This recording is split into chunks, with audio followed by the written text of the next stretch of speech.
উচ্চ প্রাথমিক প্যানেল প্রকাশে কোনো বাধা নেই। 14,000-এর বেশি নিয়োগে হস্তক্ষেপ করল না সুপ্রিম কোর্ট। কলকাতা হাইকোর্টের নির্দেশ বহাল রাখল শীর্ষ আদালত। হাইকোর্টের নির্দেশ মতো উচ্চ প্রাথমিকের নিয়োগের তোড়জোড়। বুধবার মেধা তালিকা প্রকাশ করবে স্কুল সার্ভিস কমিশন।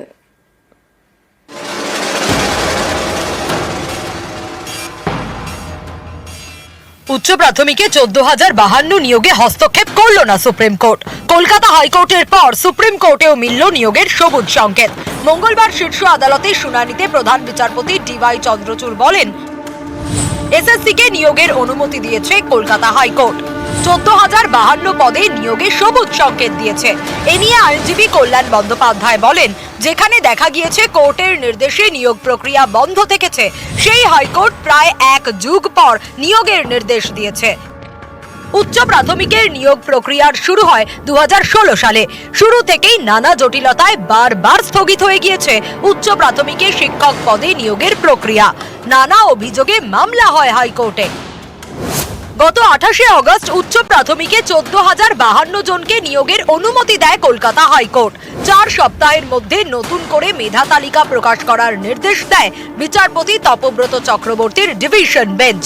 নির্দেশে আরো বলা হয়, এই নিয়োগের নতুন করে ইন্টারভিউ ও পার্সোনালিটি টেস্ট হবে না। যা আগে হয়েছে তার ভিত্তিতেই মেধা তালিকা প্রকাশ করতে হবে। কলকাতা হাইকোর্টের এই নির্দেশকে চ্যালেঞ্জ জানিয়ে সুপ্রিম কোর্টে যায় কয়েকজন চাকরি প্রার্থী। তাদের অভিযোগ, টেটে পর্যাপ্ত নম্বর থাকার পরেও তারা ইন্টারভিউতে ডাক পাননি। তাই ইন্টারভিউ তালিকা প্রকাশ থেকে নতুন করে শুরু হোক নিয়োগ প্রক্রিয়া। এ নিয়ে সুপ্রিম কোর্টের প্রশ্ন, মামলাকারী চাকরি প্রার্থীরা কলকাতা হাইকোর্টে মূল মামলায় কেন এই আবেদন করলেন না? কলকাতা হাইকোর্টের নিয়োগ নির্দেশ বহাল রাখে শীর্ষ আদালত। হাইকোর্টের রায় চ্যালেঞ্জ করে সুপ্রিম কোর্টে হয় জোড়া এসএলপি। দুটিই খারিজ করে দেয় শীর্ষ আদালত।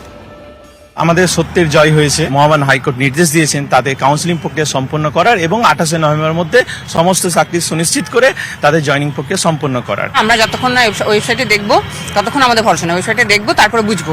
আমাদের দাবি আছে যে পুজোর আগে কাউন্সিলিং শেষ করে জয়েনিং সম্পন্ন করতে হবে। ফার্স্ট কাউন্সিলিং যাদের হবে তাদের। অতএব কমিশনের চেয়ারম্যানের কাছে আমাদের এটাই দাবি যে উনি কাজ শুরু করুন। সোমবার নিয়োগের দাবিতে পথে নামেন উচ্চ প্রাথমিকের চাকরি প্রার্থীরা। সল্টলেকে মিছিল, লক্ষ্য স্কুল সার্ভিস কমিশনের অফিসে অভিযান। সেদিনই এসএসসি জানিয়ে দেয়, বুধবার উচ্চ প্রাথমিকের মেধা তালিকা প্রকাশ করা হবে। নিউজ 18 বাংলা।